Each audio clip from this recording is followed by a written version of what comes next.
Hi everyone, and welcome back. I'm Trish, and if you're new here, I hope to earn your subscription today. Here's a quick and easy way to preserve your garden tomatoes this year. Instead of canning, let's fire roast them and freeze them.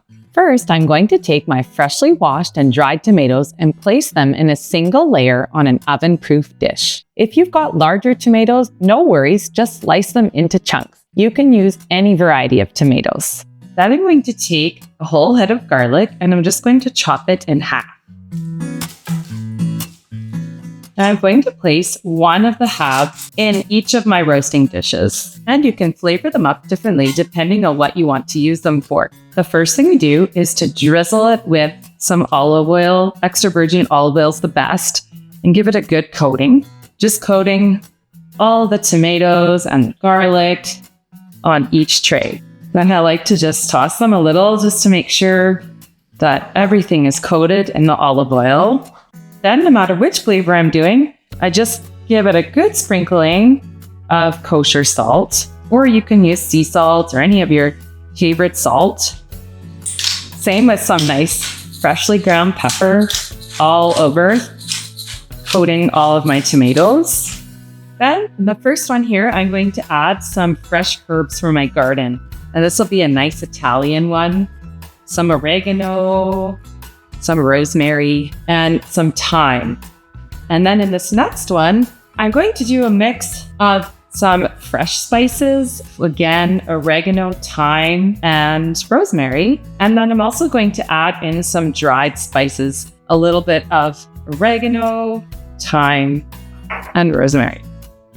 The last one, I'm going to make a Mexican flavor. And this I'll use to make my chilies or my fresh tacos with a little bit of smoked paprika, chili powder, some cumin, and last but not least, a few chili flakes.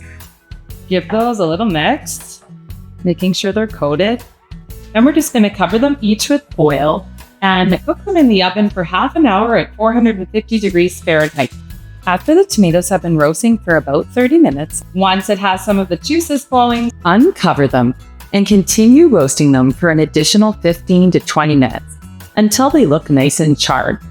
Once the tomatoes are finished roasting, remove them from the heat and place them on the counter to cool completely. Once they've cooled completely, then we can just simply empty them into some nice tall glass jars. Pop my garlic out just by squeezing on the skins.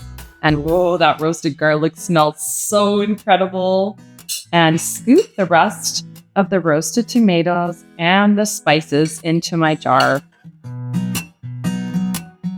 Then I make sure to label my jars with exactly the flavor that I've created. You can simply now place this jar into the refrigerator and it will stay fresh for up to a week, or you can place it directly into your freezer. And when I'm ready to use them, I simply pull them out, leave them in the refrigerator overnight, or place the jar in a warm water bath and it thaws within 30 minutes. I love to use my fire roasted tomatoes in chilies or whirl it up in the blender to use as a base to a pasta sauce, or even placing it on pizza crust or flatbread for a lovely, flavorful base. I hope your harvest has been plentiful and this allows you to extend the life of your tomatoes. Thanks for joining, everyone. I look forward to seeing you in my next video. Take care.